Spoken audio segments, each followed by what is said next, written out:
Good morning and welcome to path of evolution. આપણે જે પૂર્ણકામપણું સમજવા જઈ રહ્યા છીએ અથવા સમજી રહ્યા છીએ, કહેતા કન્ટેન્ટમેન્ટ, સંતોષ અને શાંતિ કેવી રીતે આવે,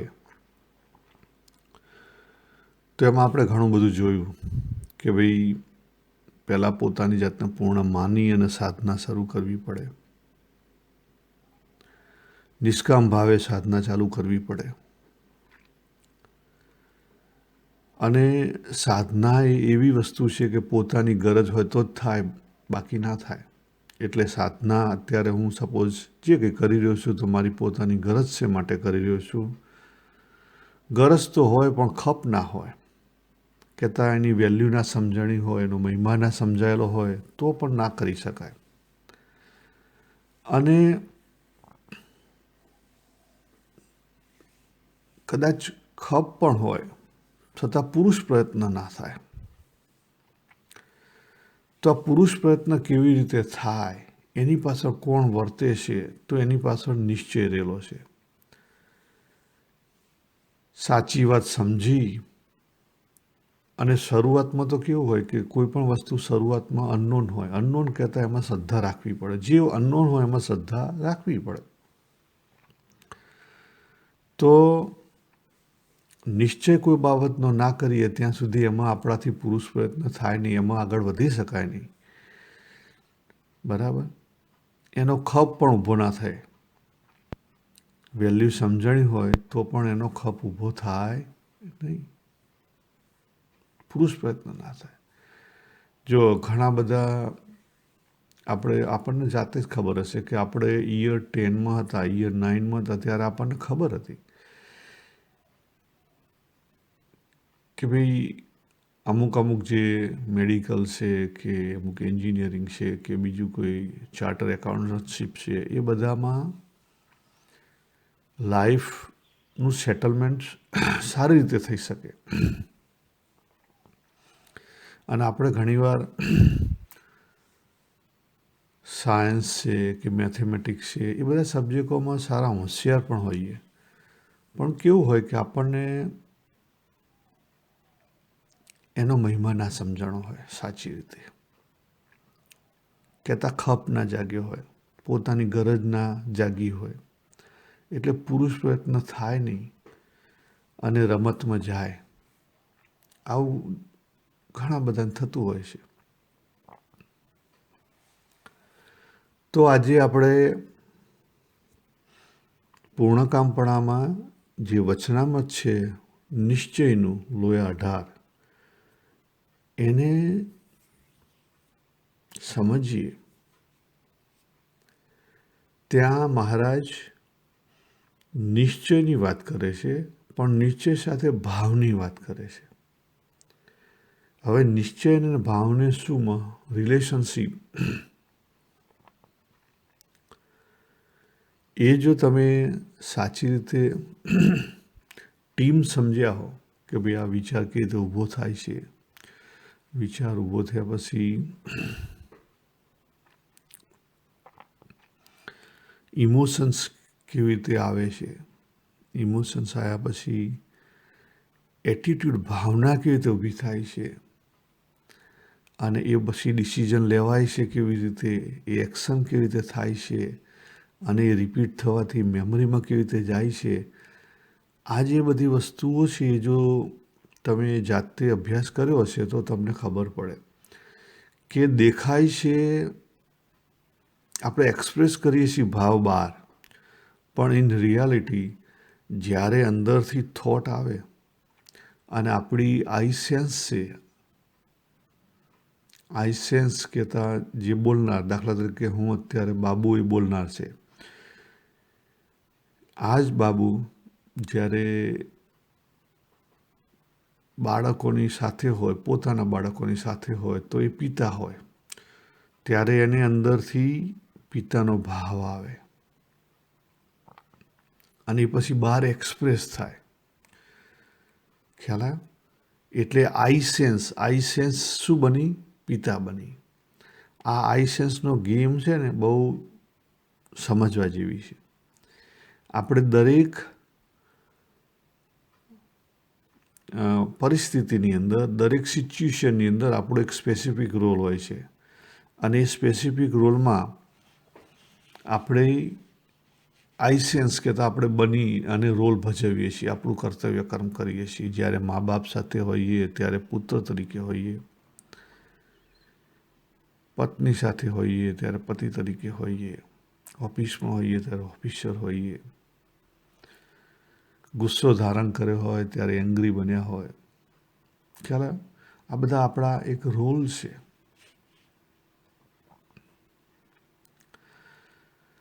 તો એને આપણે વચનામૃત વાંચીએ અને પછી એને સમજવાનો પ્રયત્ન કરીએ.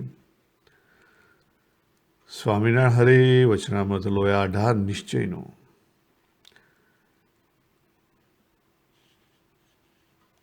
પછી શ્રીજી મહારાજ બોલ્યા, જે હવે કીર્તન રાખો, હવે તો અમે વાર્તા કરીશું અને અમે આ વાર્તા કરીએ તેમાં જેને આશંકા ઉપજે તે પૂછજો. એમ કહીને બોલ્યા, જે ભગવાનનો નિશ્ચય થયો તે સૌથી મહાકઠણ છે. તે નિશ્ચયની વાત અતિ અટપટી છે, માટે કહેતા બીક લાગે છે કે શું જાણીને વાત કરીએ ને તેમાંથી કોઈને અવળું પડે અને તેણે જે પોતાના અંગની રડતા કરી હોય તે આ અંગ વાતે કરીને તૂટી જાય તો મૂળગેથી જાય ને વાત કર્યા વિના પણ ચાલતું નથી. ને એ વાત જો સમજતા ન આવડે તો દૂષણ પણ ઘણા આવે અને આ વાત સમજે નહીં ત્યાં લગન તેના નિશ્ચયમાં ઘણી કાચપ રહી જાય. તે સારું વાત કરીએ છીએ. જે ભગવાનને વરાહ દેહ ધર્યો, જો મહારાજ ટાઇટલ બાંધે છે, શરૂઆત કરે છે કે નિશ્ચય થવો એ કઠણ છે, બરાબર. બીજું શું કહે છે કે દરેકની પાસે દરેક અલગ અલગ અંગ હોય. આપણી દરેકની પાસે આપણા પોતાના ઇનર સ્વભાવ મુજબ આપણું અંગ હોય. કેટલાકના ભક્તિનું હોય, જ્ઞાનનું હોય, કેટલાકના સેવાનું હોય. એ અંગથી આપણે કોઈ વસ્તુ, કારણ કે શરૂઆત હોય, મેં તે વાત કરી કે સત્સંગમાં શરૂઆતમાં આપણે માનવાનું હોય, કોઈ પણ વસ્તુ હોય એમાં માનવાનું હોય.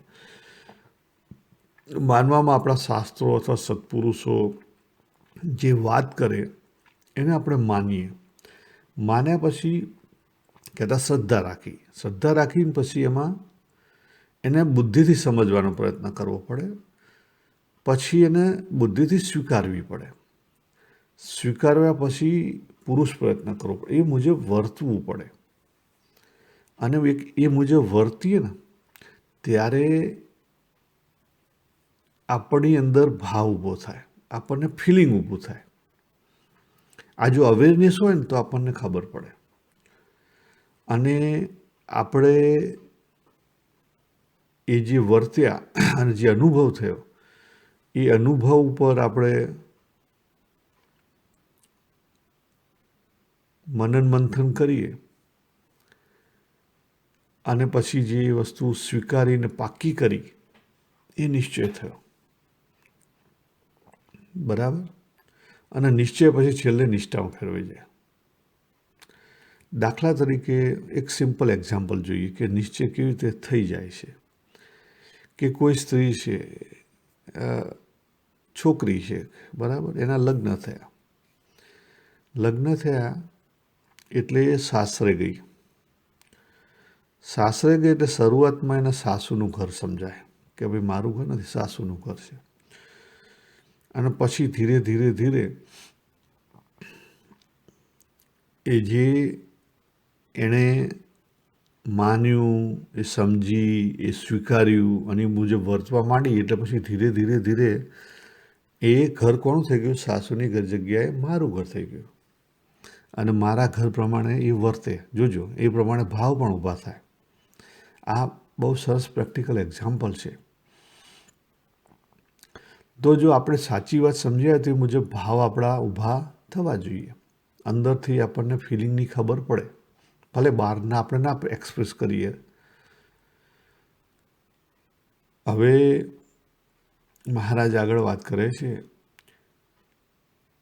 કે ભગવાને વરાહનો દેહ ધાર્યો. વરાહ કહેતા ભૂંડ. તે ભૂંડનું રૂપ તે અતિ કરૂપ કહેવાય. અને મત્સ્ય અવતાર ધાર્યો ત્યારે માછલા જેવું રૂપ ધર્યું, અને કચ્છા અવતાર ધર્યો ત્યારે કાચબા જેવો રૂપ ધર્યું, અને નરસિંહ અવતાર ધાર્યો ત્યારે સિંહ ધર્યો, અને વામન અવતાર ધર્યો ત્યારે વામન જેવા, વામન એટલે ઠીંગણો, હાથ પગ ટૂંકા ને કેળે ધીંગી ને શરીર ઢીંગું ને એવા ટૂંકા હતા. અને વ્યાસ અવતાર ધર્યો ત્યારે વ્યાસ કાળા હતા, શરીરે બધા બહુ જે મુવાડા કહેતા વાળ હતા, શરીર ગંધાતું હતું ઇત્યાદિ. જે ભગવાને આકૃતિઓ ધારણ કરી ત્યારે તેને તે કાળે જે મળ્યા, કોણ મળ્યું? ભગવાનના ભક્તો મળ્યા. તેમણે તેવા રૂપનું ધ્યાન કર્યું અને તે ધ્યાને કરીને તે ભગવાનના રૂપને પામ્યા. તેમાં જે વરાહને મળ્યા તે શું ધામને વિશે ભગવાનને વરાહ રૂપે જ દેખે, અને મત્સ્યને મળ્યા તે શું ધામને વિશે મત્સ્ય રૂપ જ દેખે? ભગવાન અહીંયા પ્રશ્ન કરે છે. કુર્મને મળ્યા તે શું ધામને વિશે કુર્મ રૂપ જ દેખે, અને નરસિંહને મળ્યા તે શું ધામને વિશે નરસિંહ રૂપ દેખે? અને હયગ્રીવ કહેતા ઘોડો ને મળ્યા તે શું ધામને વિશે ઘોડા રૂપ જ દેખે? અને વરાહને પતિ ભાવે ભજ્યા તે ભૂંડણ થઈને સખા ભાવે ભજ્યા તે ભૂંડ થયા, અને મત્સ્યને પતિ ભાવે ભજ્યા તે શું માછલી, અને સખા ભાવે થયા તે શું માછલો થયા? શ્રીજી મહારાજ ઘણા બધા અહીંયા પ્રશ્નો કરે છે.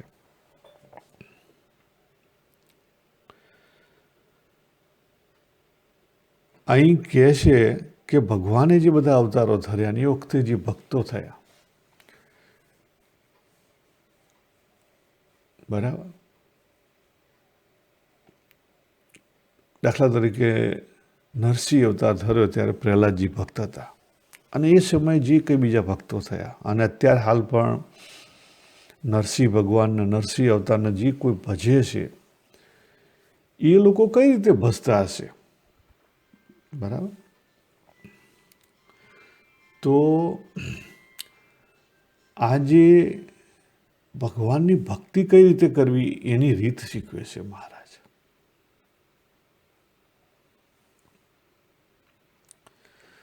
તો શરૂઆતમાં આપણે મૂર્તિ પકડીએ. જો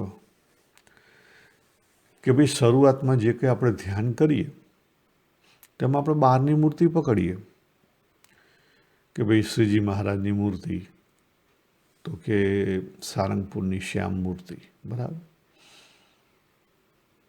એ મૂર્તિ પકડીને તમે મનથી ધ્યાન કરો એટલે આપણા માઇન્ડની અંદર એ મૂર્તિ આપણે ઊભી કરી છે. ખ્યાલ? એ કોનું જ્ઞાન છે? મનનું જ્ઞાન છે. પછી એ પહેલા સ્ટેપની સાધના છે. પણ એ મૂર્તિ ધારણ કર્યા પછી ધીરે ધીરે આગળ વધવાનું છે. આગળ કેવી રીતે વધશો? કારણ કે એ જે પહેલા સ્ટેપની સાધના છે એમાં 3 કી અલગ હશે. કી એટલે નોવર, નોલેજ અને નોન, 3 વસ્તુ અલગ હશે. અને 3 વસ્તુ અલગ હોય ત્યારે એ 3 વસ્તુને લઈને, એ ત્રિપુટીને લઈને જે ખામી આવે એ આવે છે.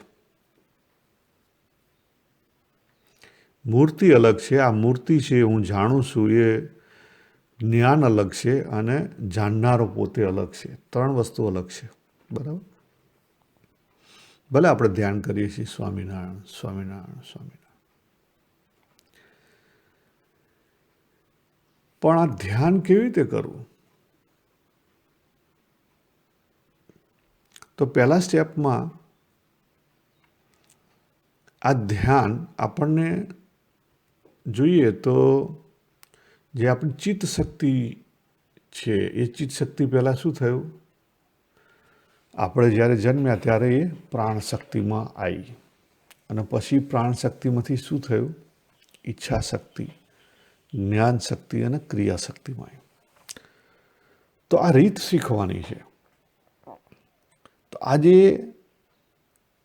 ચિત્ત શક્તિ એક છે, પણ અનેક જ્ઞાનમાં વહેંચાઈ ગઈ અને અનેક ક્રિયાઓમાં વહેંચાઈ ગઈ, એટલે આપણો પાવર ઘટી ગયો. એને આપણે સમેટી લેવાની પાછી. તો હું માળા કરું તો એક સવારે સપોઝ નહીં ધોઈ તૈયાર થઈને આપણે એક બાજુ મંદિરમાં બેઠા, પછી જે આપણે નક્કી કર્યું હોય 5 મિનિટ 10 મિનિટ તો એ ફેરવીએ તો હાથથી મણકો ફરે સ્વામિનારાયણ, અને મોઢેથી સ્વામિનારાયણ બોલાવે, બરાબર. અને ભગવાને ના પાડી ખબર કે આ લોકની કોઈ ઈચ્છા રાખવી નહીં, એટલે કે ઈચ્છા શક્તિ 0 કરી દેવાની.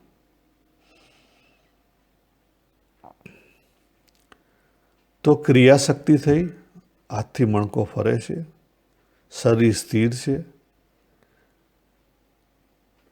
અને એ ક્રિયાશક્તિ સાથે આપણે બોલી રહ્યા છીએ સ્વામિનારાયણ સ્વામિનારાયણ સ્વામિનારાયણ. એ પણ ક્રિયાશક્તિ થઈ એટલે શું થયું? જે આપણી એનર્જી છે એક ઉપર ફોકસ થઈ ગઈ. હાથથી મણકો ફરે છે એટલે શરીર આવી ગયું, જીભથી બોલાય છે સ્વામિનારાયણ સ્વામિનારાયણ એટલે આપણી કર્મેન્દ્રિય આવી જઈ, અને કાનથી સાંભળવાનું છે, આપણે સાંભળવાનું. તો શું થઈ ગયું? મન આખું કેન્દ્રિત થઈ જશે. અને આ રીતે 5-10 મિનિટ જો આપણે આ રીતે ધ્યાન કરીએ, સાધના કરીએ, તો આપણું મન શાંત થઈ જાય. એની કઈ રીતે ખબર પડે? બીજા વિષયોમાં પછી ધીરે ધીરે આપણને ઓછો રસ પડે, લોકમાં ઓછો રસ પડે. અને આ થયું, શરૂઆતમાં આપણે સામે મૂર્તિ કદાચ પકડી હોય તો આંખ છે તો આંખ ખુલ્લી રાખીને આપણે કરતા હોઈએ તો આંખથી પણ આપણે એ રીતે કરી શકીએ. પણ હવે આ જે આપણને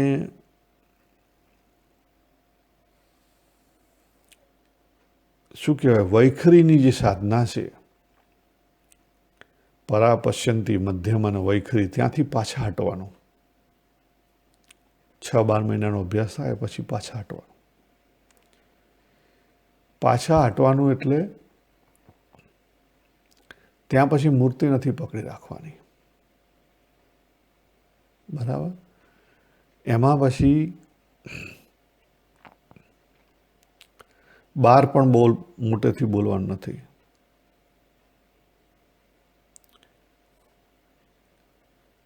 તો શું થશે?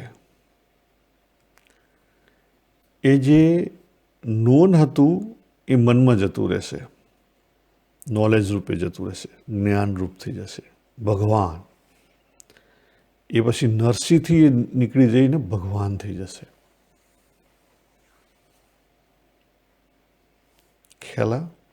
અને કરનારો હું બે. ત્યારે આપણે મધ્યમાં પહોંચી ગયા. અને પછી પાછા ખેંચો ત્યારે ત્રીજા સ્ટેપની સાધનામાં માત્ર અવેરનેસ, ફૂલી અવેર રહેશે. અને જેનો ભાવ થાય, જે ફિલિંગ આવે, બરાબર, એ જે અવેરનેસ છે એ કન્ટિન્યુઅસ આપણને લાગે ફૂલી. અને એમાં આપણે તરબોળ હોઈએ, અંદર બહાર બધે. આ પશ્યંતીએ પહોંચી ગયા. તો શ્રીજી મહારાજ અહીંયા એ વાત કરે છે કે આપણે જો નરસિંહ અવતારને પકડીને એનું જે ભયાનક રૂપ હતું એને લઈને આપણે ભક્ત બન્યા, અને એને લઈને જો આપણે ધ્યાન કરીએ તો એ ભયાનક રૂપને લઈને તો બીક લાગે.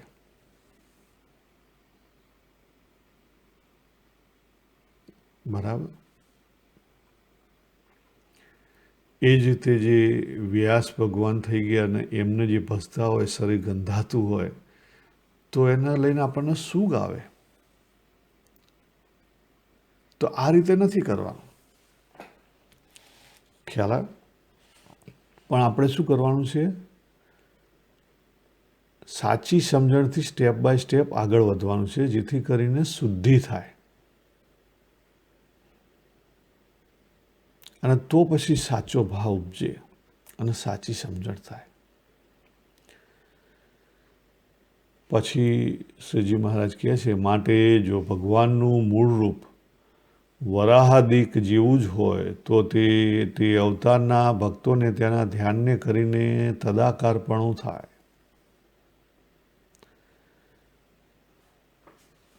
ત્યારે તો કહ્યું તેમ જ થયું જોઈએ, પણ એ વાત એમ નથી. ત્યારે તમે કહેશો તે ભગવાનનું કેવું રૂપ છે, તો કહીએ છીએ, જો ભગવાનનું સ્વરૂપ સાચી સમજણથી સમજવું પડે. હવે બે સ્વરૂપ ભગવાનના સમજવા પડે, જે મળ્યું હોય સ્વરૂપ અને જે મહિમાનું સ્વરૂપ, જે ઓરિજિનલ સ્વરૂપ.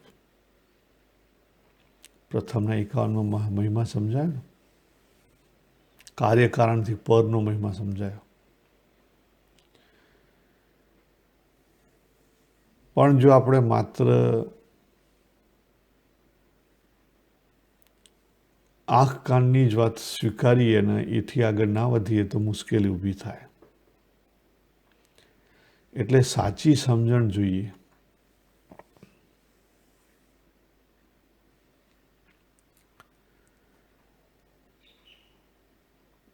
હવે ભગવાનના સ્વરૂપની વાત કરે છે તો ભગવાન તો સચ્ચિદાનંદ રૂપ છે ને તેજોમય મૂર્તિ છે ને જેના એક એક રોમને વિશે કોટી કોટી સૂર્ય જેવો પ્રકાશ છે.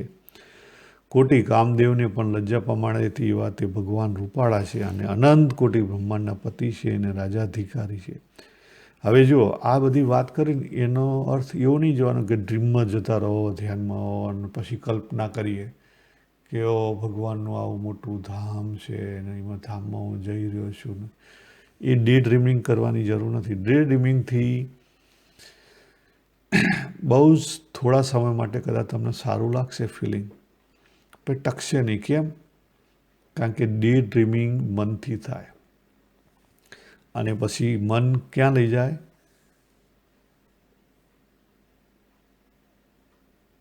સ્વપ્ન, પેલું ક્યાં ખવાલી પુલાવ, સ્વપ્નમાં પુલાવ આવ્યા અને ખાઈ લીધા, કેમ પેટ ભરાય નહીં. એટલે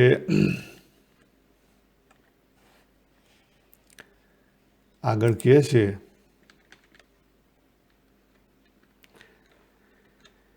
કે રાજા ધીરાજ છે અને સર્વના નિયંતા છે અને સર્વના અંતર્યામી છે. તે અતિશય સુખરૂપ છે, જેના સુખની આગળ અનંત રૂપવાન સ્ત્રીઓને જોયાનું જે સુખ તે તુસ્સ થઈ જાય. આ લોક અને પરલોક સંબંધી જે પંચ વિષયના સુખ તે ભગવાનની મૂર્તિના સુખ આગળ તુસ્સ થઈ જાય. એવું ભગવાનનું સ્વરૂપ છે. તે સ્વરૂપ સદા દ્વિભુજ છે અને પોતાની ઈચ્છા કરીને ક્યારેક ચતુર્ભુજ જણાય છે અને અષ્ટભુજ જણાય છે અને સહસ્ત્રભુજ જણાય છે. અને તે જ ભગવાન મત્સ્ય કચ્છ વરાહ દિક રૂપને પણ તથા રામકૃષ્ણાદિક રૂપને કોઈકને કાર્યને અર્થે રૂપ ધારણ કરે છે. પણ જે એ પોતાનું મૂળ રૂપ છે તેને તજીને એ અવતાર ધારણ કરતા નથી. ને તે જ ભગવાન પોતે અનંત ઐશ્વર્ય, અનંત શક્તિ સહિત જે મત્સ્ય કચ્છ આદિક રૂપને ધારણ કરે છે અને કાર્ય નિમિત્ત જે દેહનું ધારણ કર્યું હોય તે કાર્ય થઈ રહે ત્યારે તે દેહનો ત્યાગ કરે છે. ભગવાન અહીંયા સમજાવે છે શ્રીજી મહારાજ કે આપણે સાચી સમજણ કેળવવાની છે. નથી આપણને જે સ્થૂળ મૂર્તિ મળી એને પકડી રાખવાની, કારણ કે એ માત્ર કાર્યકારણના અર્થે ભગવાને દેહ ધારણ કર્યો હતો. કે નથી જે અત્યારે ભગવાને વાત કરી એમના પોતાના અનુભવોની કે ભગવાન કેવા છે, સુખ સુખના અંબારૂપ છે. એ ખાલી એ એટલા માટે છે, આપણી સમજણ માટે છે, પણ એના લઈને સ્વપ્નની દુનિયામાં જવાનું નથી. નહીં તો પ્રોગ્રેસ નહીં થાય. સ્પિરિચ્યુઆલિટીમાં સ્વપ્નથી પ્રોગ્રેસ ના થાય. પણ સમજણ કેળવવાની છે અને આ રીતે વૃત્તિ પાછી ખેંચવાની છે. મધ્ય 62માં જે વાત કરી, વૃત્તિને સમજીને વૃત્તિને ધીરે ધીરે પાછી ખેંચો. મેં વાત કરી પહેલાં કે વૈખરીની જગ્યાએ જે વૃત્તિ હોય ને પાછી મધ્યમાં ખેંચો અને એ વૃત્તિને પાછી પશ્યંતીમાં ખેંચો અને પછી એ જ વૃત્તિ પરામાં ડિઝોલ્વ થઈ જશે. ત્યારે જે મહારાજે વાત કરીને એવું તમને સુખ આવશે. આ પ્રેક્ટિસથી કરવું પડે ને તો મહિમા થાય, અને એ મહિમા વધે તો પછી કામ થાય ને એ મુજબ ભાવ થાય. બાકી તો જે કરીએ છીએ એ બરાબર છે.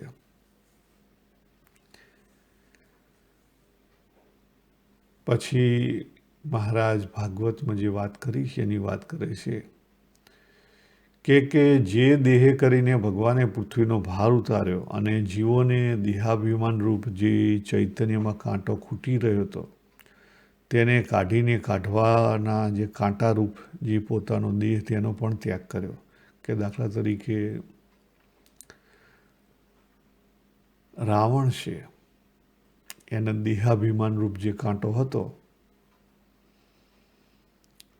એ કાઢવા માટે રામ ભગવાન આવ્યા. એ જ રીતે પ્રહલાદજીના જે પિતા રાક્ષસ હતા, બરાબર,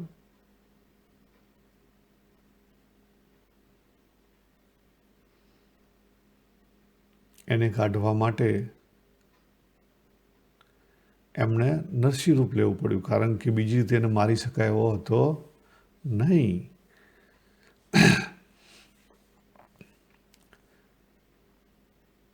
રાક્ષસને મારવાને અર્થે ભગવાને નરસિંહ રૂપ ધારેલું અને પછી તે કાર્ય કરીને તે દેહનો ત્યાગ કરવાને ઈચ્છ્યા, પણ તે સિંહને કોણ મારે?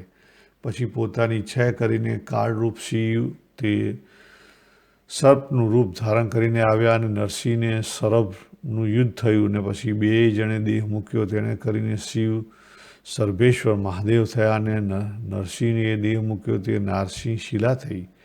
માટે ચિત્રામણમાં જ્યાં જ્યાં મત્સ્ય કુર્માદિક ભગવાનના અવતારના ચિત્રામણ કરે છે ત્યાં ત્યાં થોડો મત્સ્ય કચ્છાદિક આકાર કરીને પછી તે ઉપર શંખ, ચક્ર, ગદા, પદ્મ, વૈજયંતીમાળા, પીતાંબર વસ્ત્ર, કિરીટ, મુકુટ અને શ્રી વસ્ત્રનું ચિહ્ન ઇત્યાદિ ચિહ્ને સહિત ભગવાનની મૂર્તિને લખે છે.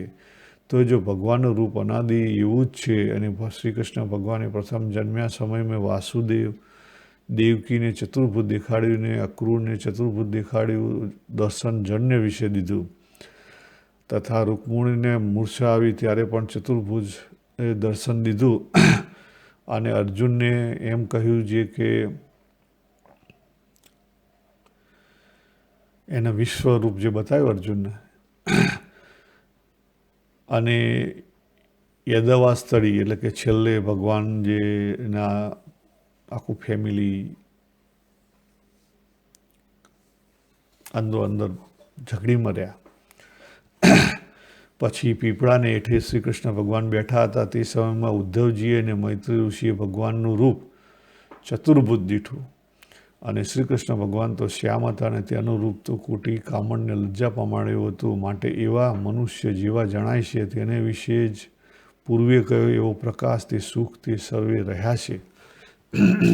જો અહીંયા એક ક્લેરિટી આપે છે ભગવાન કે જ્યારે અવતાર હોય ત્યારે કાર્ય મુજબ એણે દેહ ધારણ કર્યો હોય, પણ એ અવતાર પાસે જે પોતાની શક્તિ છે હાજર જ હોય. એટલે જરૂર પડે એ શક્તિ છે દેખાડી શકે. જેમ કૃષ્ણ ભગવાને ચતુર્ભુજ રૂપ બધાને દેખાડ્યા એવી રીતે દેખાડી શકે. પણ એ એનું કામ છે, આપણું કામ નથી. આપણું કામ શું છે? સાધના કરવાનું છે. તે જેણે ધ્યાન ધારણા સમાધિનું અંગ હોય તેણે એની એ મૂર્તિ તેજ કોટી કોટી સૂર્યના પ્રકાશે યુક્ત દેખાય છે, પણ મસાલ દીવાનું કામ પડતું નથી. એવો પ્રકાશ એ ભગવાનને વિશે છે તે નથી દેખાતો, તો તે ભગવાનની ઈચ્છાએ છે. જો અહીં ક્લેરિટી કરે છે કે આપણે જે મેં વાત કરી આગળ, સ્વપ્નની દુનિયા ઊભી નથી કરવાની.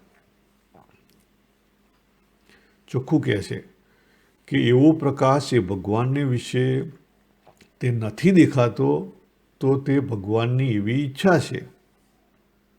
બરાબર? એટલે આપણે વચ્ચેમાં આવવાનું નથી. આપણે ખાલી આપણે ડ્રીમ નથી કરવાના કે ભગવાન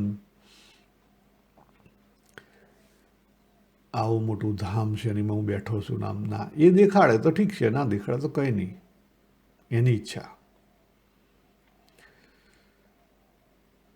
અને એ ભગવાન ઈચ્છે જે એવો પ્રકાશવાન હું આ ભક્તને દેખાડું તો તે પ્રકાશયુક્ત એવી જે મૂર્તિ દેખે. માટે જેણે ભગવાનનો નિશ્ચય હોય તે તો એમ જ સમજે કે ગોલોક વૈકુંઠ સ્વેદી બ્રહ્મપુર એ ધામના જે ઐશ્વર્ય સમૃદ્ધિને પાર્ષદ તેણે સહિત એ ભગવાન છે અને એમની સેવાના કરતાલ તો રાધિકા લક્ષ્મી આદિ છે એવા પરમ ભાવે સહિત ભગવાનને દેખે અને જે મૂળ છે તે ભગવાન જેવા દેખે છે. તે શ્રી કૃષ્ણ ભગવાને ગીતામાં કહ્યું, જો અહીંયા ક્લેરિટી કરી આપે છે કે જ્યારે આપણે કોઈને દિવ્ય સમજીએ ત્યારે આપણી અંદર દિવ્ય ભાવ ઊભો થવો જોઈએ. બરાબર? એટલે કે દાખલા તરીકે નરસિંહ વ્યાસ ભગવાન સપોઝ એમનું શરીર ગંધાતું હતું, બરાબર, કાળા હતા, નકરા શરીર વાળ હતા, તો એનું તમે મૂર્તિ પકડી અને એનો ભાવ તમે મૂર્તિનું એનું ધ્યાન કરવા માંગો ત્યારે તમારે એમાં ભગવાનનો ભાવ ઊભો કરવાનો છે. જ્યાં સુધી તમે બુદ્ધિ અથવા મનને વચ્ચે લાવશો અને સામે જે દેખાય છે મૂર્તિ અથવા નરસિંહ ભગવાન છે તો નરસિંહનો જે સિંહ જેવું રૂપ દેખાય છે વિકરાળ, એને પકડી રાખશો ત્યાં સુધી મુશ્કેલી થશે. એ નથી પકડવાનું, એને છોડી દેવાનું. પછી પણ શું લાવવાનું છે? ભગવાનનો ભાવ લાવવાનો છે. એટલા માટે જે વૈખરીની સાધના છે એથી પછી આગળ ક્યાં જવાનું છે? મધ્યમાની સાધનામાં, મધ્યમાંથી સાધનામાંથી પશ્ચંતી સાધનામાં જવાનું છે. તો આપણો ઉકેલ આવશે, નહીં તો ઉકેલ આવશે નહીં.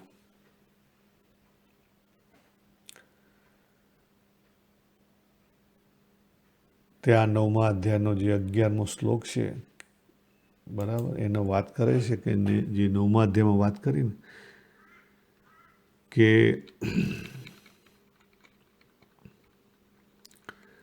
જે મૂઢ માણસો છે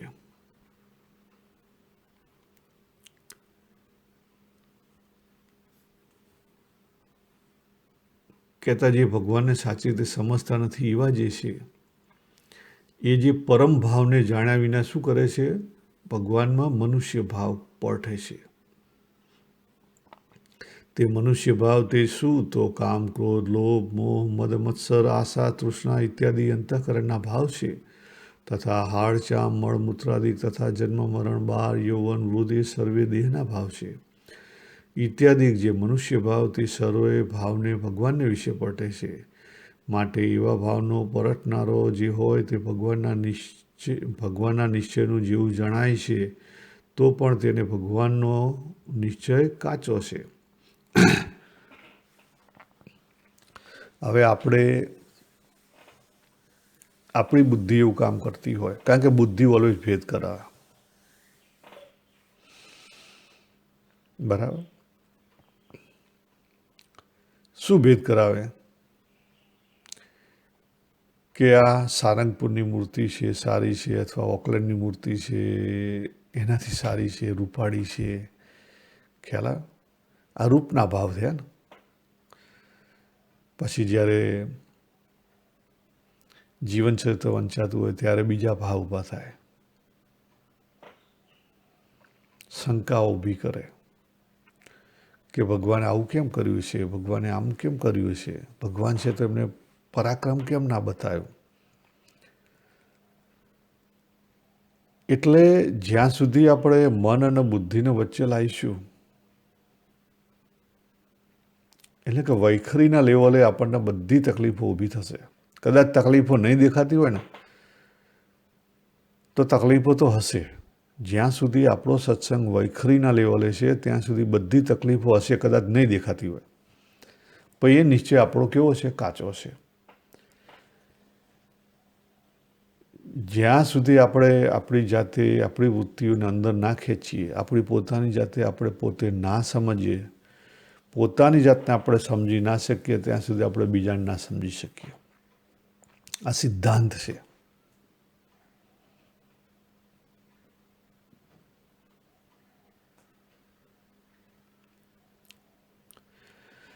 એ ભગવાન તો પરમ દિવ્ય મૂર્તિ છે ને ભગવાનને વિશે તો એ મનુષ્ય ભાવનો લેશ નથી. માટે ભગવાનમાંથી મનુષ્ય ભાવને ટાળીને દેવ ભાવ લાવો. જો એ બીજી રીત શીખવે છે મહારાજ.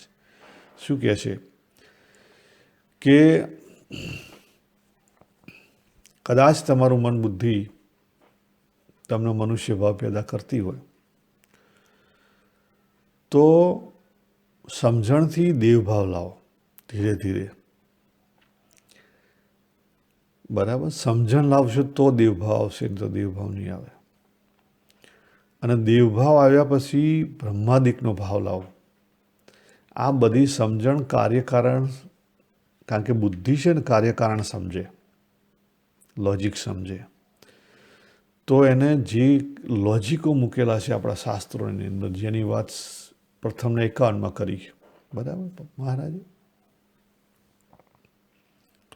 આ જગતની ઉત્પત્તિ કેવી થઈ, નાની બધી વાતો છે, એ બધી જો જોવામાં આવે અને એને એક્સેપ્ટ કરવામાં સમજી, તો પછી આ જે ભાવ છે ને, મનુષ્ય ભાવમાંથી દેવ ભાવમાં જાય, દેવ ભાવમાંથી બ્રહ્માદિક ભાવમાં જાય, એને પછી પ્રધાન પુરુષનો ભાવ આવે, પછી પ્રકૃતિ પુરુષનો ભાવ આવે, પછી અક્ષરનો ભાવ આવે, અને પછી અક્ષરાતીત એવા પુરુષોત્તમનો ભાવ આવે.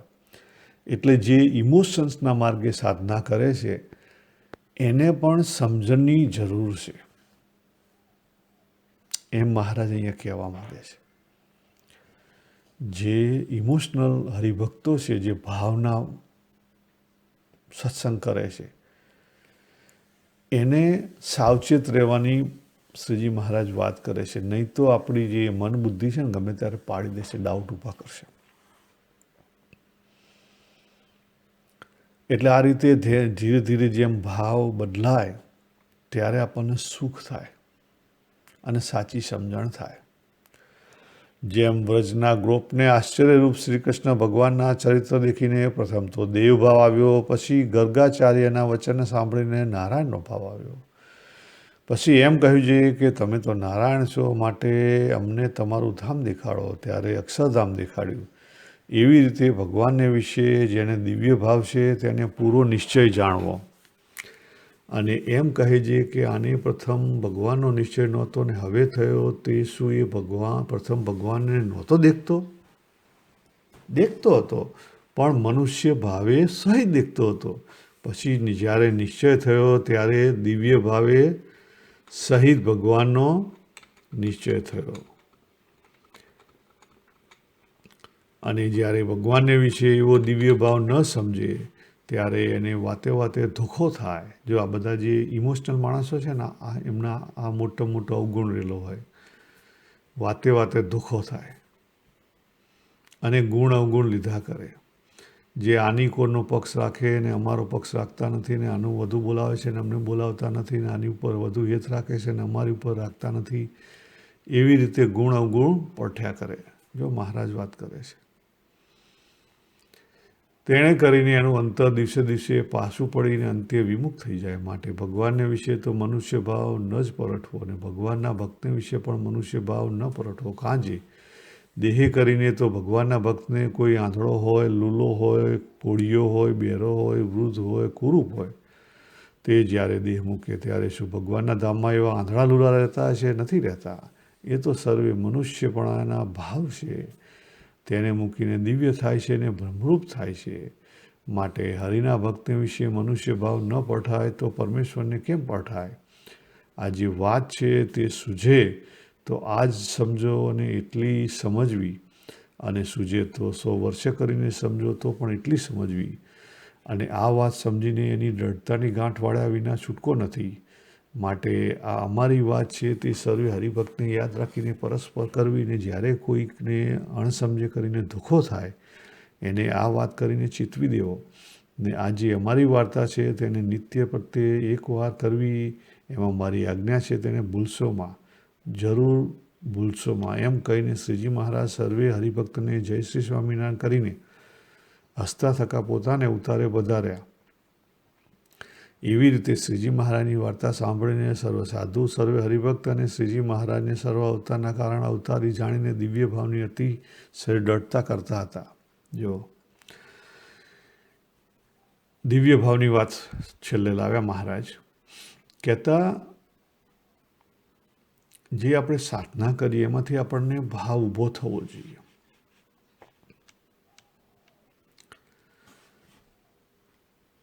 અને એ ફિલિંગ છે એની ખબર પડવી જોઈએ. અને ફિલિંગ્સ અંદરથી આવે. જેવો આપણો સ્ટેન્ડિંગ પોઈન્ટ હોય ને એ પ્રમાણે અંદરથી ભાવ આવે. કોઈ પણ સિચ્યુએશનમાં આપણે એન્ટર થઈએ એટલે જેવો આપણો સ્ટેન્ડિંગ પોઈન્ટ હોય, આ સ્ટેન્ડિંગ પોઈન્ટ જીવ લેવલે છે. અને જીવ લેવલે કામના અથવા વિવેક બે રેલા છે.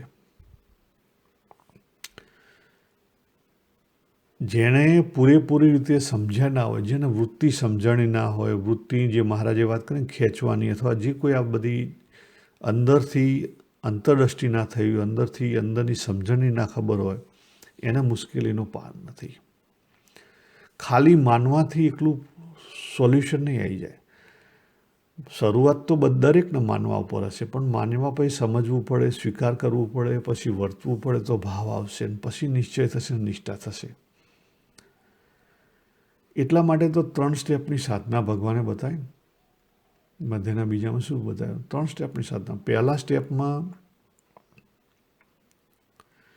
નિયમ નિશ્ચયને બધું બતાવ્યું. કહેતા પ્યોરિટી લાવવાની વાત કરી. પહેલી સોશિયલ પ્યોરિટી આવે, પછી પોતાની પ્યોરિટી આવે, શરીરની આવે, પછી ઇન્દ્રિયની પ્યોરિટી આવે, પછી અંતઃકરણની પ્યોરિટી આવે. અને આ બધી પ્યોરિટી આવે એટલે શું થાય? મન શાંત થાય, એટલે તત્વ જિજ્ઞાસા જાગે. તો પછી આત્મચિંતન થાય. અને આત્મચિંતન થાય તો પછી આગળ આપણને પૂર્ણકામપણું આવે. અને એટલે કહેતા જ્ઞાનનો વૈરાગ્ય આવે અને પૂર્ણકામપણું આવે ત્યારે આપણને ભગવાનનો મહિમા સમજાય. ત્યાં સુધી ભગવાનનો મહિમા નહીં સમજાય. તો પછી ભગવાનના દિવ્ય ભાવની જે વાત છે એ નિશ્ચય પાકો ના થાય ત્યાં સુધી. અને તમારે જો આ જે મૂર્તિ જપ કે સાધનાથી ધ્યાનથી કરવું હોય તો જે વાત કરીને આપણે કે પરાપશ્યંતી મધ્યમાં વૈખરી, ત્યાંથી પાછા હટવું પડે. વૈખરીમાં રહીને જે કોઈ સાધના કરશો એનો કોઈ ઉકેલ નહીં આવે. વૈખરીથી મધ્યમાં પાછા હટતા શીખો, મધ્યમાંથી પાછા પશ્યંતીમાં જાઓ, ત્યારે શાંતિ થશે.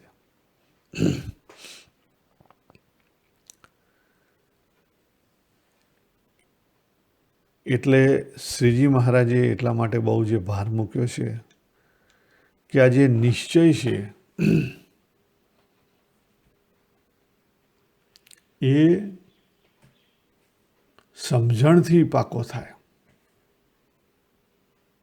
બાકી તો આયા રામ ગયા રામ થશે. કીધું ને કે વાતે વાતે ધોખો થશે.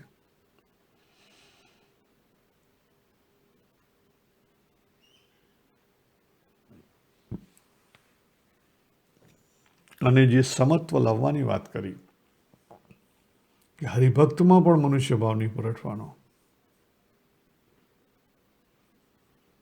એ મહારાજ શું કહેવા માંગે છે? અંતઃકરણનું સમત્વ લાવવાની વાત કરે છે.